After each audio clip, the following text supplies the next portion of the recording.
अस्सलाम वालेकुम, मैं असलाउद्दीन हमारे सीरिया सिंधी थॉट्स। हिन वीडियो में असी यूनिवर्सल MCQs जे हिकिड़े टॉपिक ते ॻाल्हाईंदासीं ऐं अहिड़े तरीक़े सां जेके यूनिवर्सल MCQs ऐप जे अंदरि जेके क्यूरीज़ आहिनि या जेके असांजे यूज़र्स खे प्रॉब्लम्स फेस करणा पवनि था या जिन शयुनि जो इन्हनि खे मतिलबु इल्मु नाहे या डिस्टर्ब कनि पियूं, असां उन जी रहनुमाईअ में ही सीरीज़ स्टार्ट कई आहे ऐं इंशाल्लाह अॻिते बि हिन ते फर्दर वीडियोज़ ॾींदासीं। यूनिवर्सल MCQs ऐप जे इंस्टॉलेशन, उनखे इंस्टॉल कीअं कबो ऐं उनखां पोइ इन में लॉगिन कीअं थीबो, लॉगिन थियण जा कहिड़ा तरीक़ेकार आहिनि, असां उहो हिन वीडियो में डिस्कस कंदासीं। फर्स्ट ऑफ ऑल हिकु रिक्वेस्ट आहे तव्हां सभिनी खे त असां सभिनी खे मतिलबु कमेंट्स में चऊं पिया त जिन वटि पुराणी ऐप इंस्टॉल्ड आहे उनखे पहिरियों अनइंस्टॉल कयो। हाणे काफ़ी जेके कमेंट्स में सवाल अचनि पिया त छा सर मतिलबु पुराणी ऐप तव्हांजी का ॿी हुई या मतिलबु पुराणी ऐप मां तव्हांजी छा मुराद आहे। त जॾहिं असीं फस्ट टाइम हीअ ऐप प्ले स्टोर ते ॾिनीसीं त हुन में काफ़ी बग्स हुया, सो असां उहे बग्स क्लियर करे उनखे अपडेट कयोसीं। त हाणे जेका बग्स वारी ऑलरेडी असां वटि इंस्टॉल्ड आहे, वरी हीअ अपडेट कयूं था त उहा हिकिड़ो प्रॉब्लम क्रिएट करे थी हिकु यूज़र जे लाइ। इन जे करे असां सभिनी खे चऊं था त पुराणी यानी जेका बग्स यानी शुरूअ में जेका असां ॾिनी हुईसीं ऐप जी लिंक तव्हां डाउनलोड कई हुई, यूज़ कयो पिया, उनखे सभ खां पहिरियां सुठे नमूने अनइंस्टॉल कंदव। उनखां बाद में असां हिन तरीक़े सां इनखे नई इंस्टॉल कंदासीं। सो हाणे इंस्टॉल करण जे सभ खां पहिरियां असां तरीक़े ॾे हलूं था त तव्हां पंहिंजे मोबाइल जे प्ले स्टोर में दाख़िल थींदव। जीअं ई तव्हां प्ले स्टोर में दाख़िल थींदव त मथां गूगल प्ले लिखियलु आहे, सर्च फॉर एप्स, उन ते क्लिक कंदव। उनखां पोइ ही यूनिवर्सल MCQs मूं अॻ में टाइप कई हुई त उहा लिखियलु आहे, सो असां हिते यूनिवर्सल ऐप लिखंदासीं। जीअं ई मतिलबु असां हिनखे टाइप कंदासीं त उहो लिखिजी ईंदो या असांखे जेको आहे उन मां सिलेक्ट करिणो आहे यूनिवर्सल MCQs लिखी करे। हाणे काफ़ी ऐप्स आहिनि, पाक MCQs ऑफलाइन वग़ैरह, पर असांखे यूनिवर्सल MCQs PST JST बाय राजा सांत ते असांखे क्लिक करिणो आहे। पोइ जीअं असां हुन ते क्लिक कंदासीं त कुझु हिन तरीक़े सां तव्हांजे अॻियां खुली ईंदो। उन में कुझु जेका डिटेल आहे हिन ऐप जी उहा बि लिखियलु आहे, पर वक़्तनि ब वक़्तनि असां बि तव्हांखे वीडियोज़ जी फॉर्म में ज़रूरु प्रोवाइड कंदासीं। सो अचूं था इंस्टॉलेशन जे तरफ़। 11 MB जी हीअ आहे टोटल, इंस्टॉल खे लॻाईंदव। हाणे जीअं ई तव्हां हिनखे इंस्टॉलेशन ते लॻाईंदो त कुझु हिन तरीक़े सां तव्हां वटि हिकिड़ो प्रोसेस स्टार्ट थींदो, यानी हीअ 10 पॉइंट समथिंग MBs जी आहे ऐं जल्द तव्हांजे मोबाइल में इंस्टॉल थी वेंदी। उनखां पोइ जीअं हीअ इंस्टॉल थी वेंदी त हीअ जेको प्ले वारो बटण आहे उहो असां वटि ग्रीन थी चुको आहे, असां हिनखे क्लिक कंदासीं।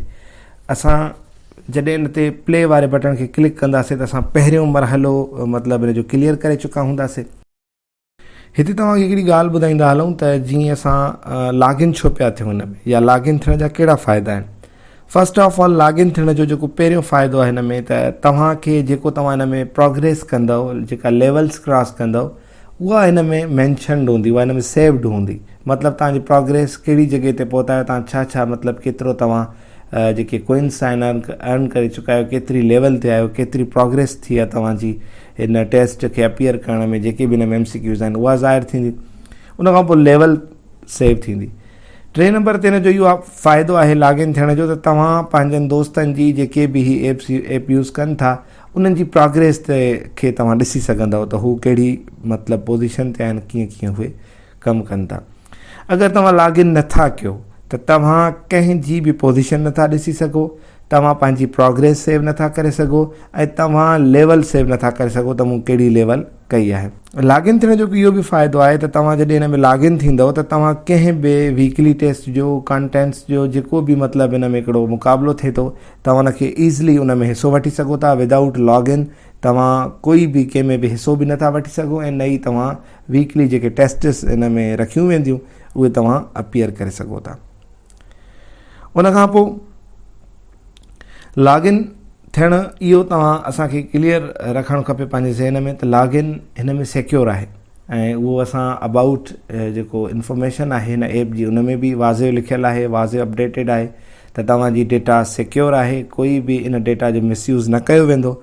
सो इन हवाले खां तव्हां असांखे इत्मीनान रखणु खपे त लॉगिन हिन में सिक्योर आहे। सो थर्डली जेके लॉगिन जा जेके तरीक़ा आहिनि उहे 3 आहिनि। हिकु आहे त तव्हां न्यू अकाउंट हिन में मतिलबु क्रिएट कयो, उन तरीक़े सां बि लॉगिन थी सघे थो। जीमेल जे थ्रू बि असां लॉगिन थी सघूं था। थर्ड वन आहे त असां फ़ोन जे मदद सां बि लॉगिन थी सघूं था। सो फर्स्ट ऑफ ऑल असां न्यू अकाउंट वारे मेथड खे ॾिसंदासीं त न्यू अकाउंट वारे मेथड सां असां लॉगिन कीअं थींदासीं। सभ खां पहिरियां असां न्यू ते क्लिक कंदासीं।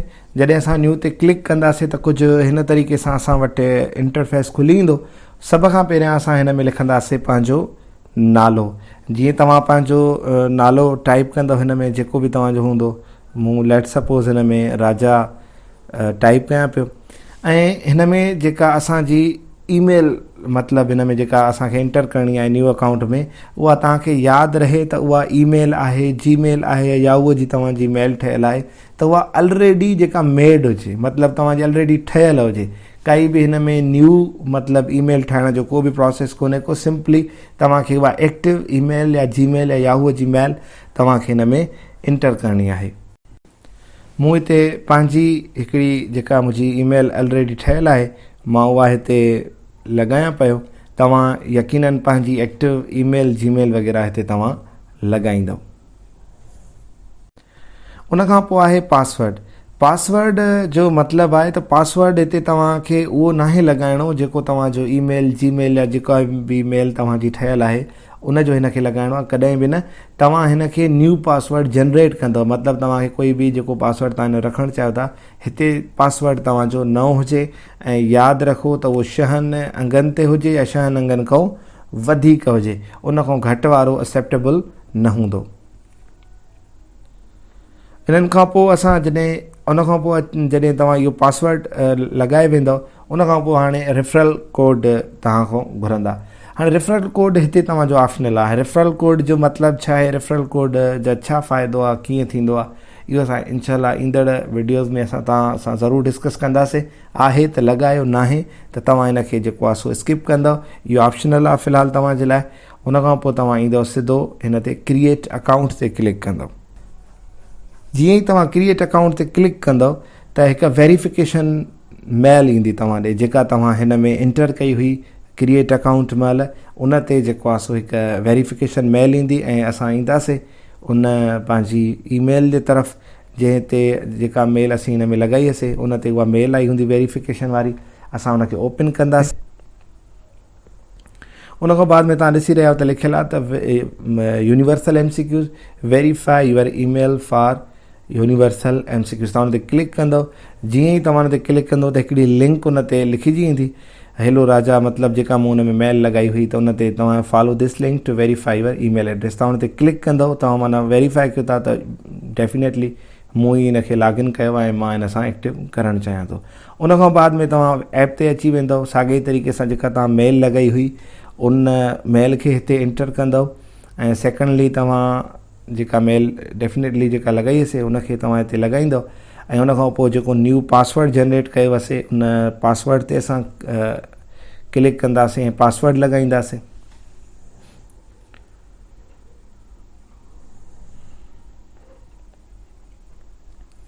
पासवर्ड लॻाइण खां पोइ असां लॉगिन ते क्लिक कंदासीं। सो ही लोडिंग वठे पियो। हाणे असां मतिलबु सक्सेसफुली लॉगिन आहियूं हिन सॼी हिन ऐप जे अंदरि। तव्हां साॻी तरीक़े सां हिन फंक्शन्स वग़ैरह सभु यूज़ करे सघो था ऐं सभु हाणे हिन में एप्लीकेबल आहिनि, छो त असां हिन में हाणे सक्सेसफुली लॉगिन थी विया आहियूं। सो असां हिन खे लॉग आउट कयूं था हितां, येस। उन खां पोइ असां ईंदासीं ॿिए तरीक़े ते, जीमेल वारे तरीक़े ते। असां तव्हांखे रेफर कंदासीं त हिन तरीक़े सां तव्हां हिन ते अकाउंट खोलियो या हिन तरीक़े सां तव्हां हिन में लॉगिन थियो, छो त हीउ तमामु ईज़ी ऐं सिंपल तरीक़ो आहे हिन ऐप खे यूज़ करण जो। हिन में को फॉर्म वग़ैरह या काई वेरिफिकेशन न थींदी। हिन में छा हूंदो, तव्हांखे जॾहिं तव्हां हिन ते जी आइकॉन ते क्लिक कंदव त तव्हांजे मोबाइल में जेके जेके मेल्स कनेक्टेड हूंदियूं, एक्टिव हूंदियूं, उहे तव्हांजे साम्हूं खुली ईंदियूं। उन मां तव्हां उहा सिलेक्ट कंदो जिते हीअ ऐप हलाइणु चाहियो था। मां हिकिड़ी सिलेक्ट कयां थो जेका जिते मूंखे फ़िलहालु हीअ ऐप एक्टिव करणी आहे। मां उनखे जीअं सिलेक्ट कंदुसि त कुझु हिन तरीक़े सां हिकिड़ी लोडिंग में असांजी ऐप अची वेंदी। उन खां बाद में असांजी हीअ ऐप एक्टिव थी वेंदी इन तरीक़े सां। पर हीउ हिकिड़ो तमामु सिंपल तरीक़ो आहे, असां रिकमेंड कंदासीं त तव्हां इन ई तरीक़े सां लॉगिन थियो ऐं इन ई तरीक़े सां हिन ऐप खे इस्तेमालु कयो। वरी असां लॉगआउट कयूं था हिन मां, येस ते क्लिक कंदासीं। टियों तरीक़ो आहे मोबाइल नंबर जो। मोबाइल नंबर जे हवाले खां इहो तव्हांखे क्लियर कंदा हलूं त जेके नंढड़ियूं आहिनि उहे अक्सर मतिलबु अवॉइड कंदियूं आहिनि, या जेके कुझु आहिनि मतिलबु बंदा जेके अवॉइड कंदा आहिनि त मतिलबु नंबर हिते लॻायूं इनसिक्योर वग़ैरह, त उहो असां अॻ में बि चयो आहे त मतिलबु हीअ तव्हांजी सॼी जेका डेटा आहे उहा अमानत आहे, उहा सिक्योर आहे। तव्हां बेफ़िक्र थी करे हिन में उहो नंबर यानी मोबाइल वारे ऑप्शन ते बि लॉगिन करे सघो था। जीअं ई तव्हां हिन ते सिलेक्ट कंदव पंहिंजो नालो, मोबाइल ते क्लिक कंदव, पंहिंजो हीअ इंटरफेस खुली ईंदो, उनखां पोइ नालो लिखंदव हिन ते पंहिंजो।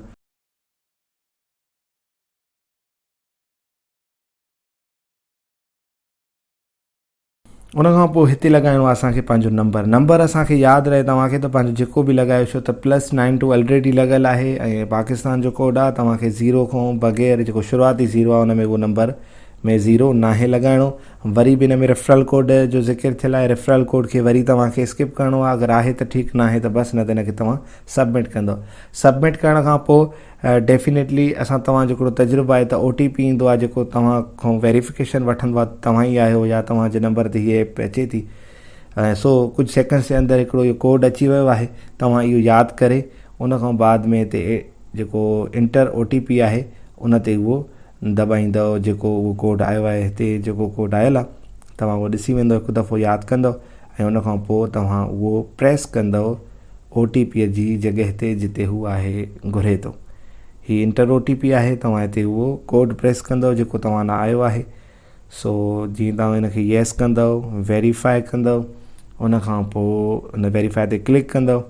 जीअं ई तव्हां वेरीफाई ते क्लिक कंदव, कुझु हिन तरीक़े सां तव्हांजी ऐप वरी एक्टिव थी वेंदी। सो असां हिन वीडियो जे अंदरि 3 तरीक़ा लॉगिन जा सिखियासीं ऐं जेको बेस्ट आहे रिकमेंड कंदासीं उहो जीमेल वारो आहे, सिंपल आहे।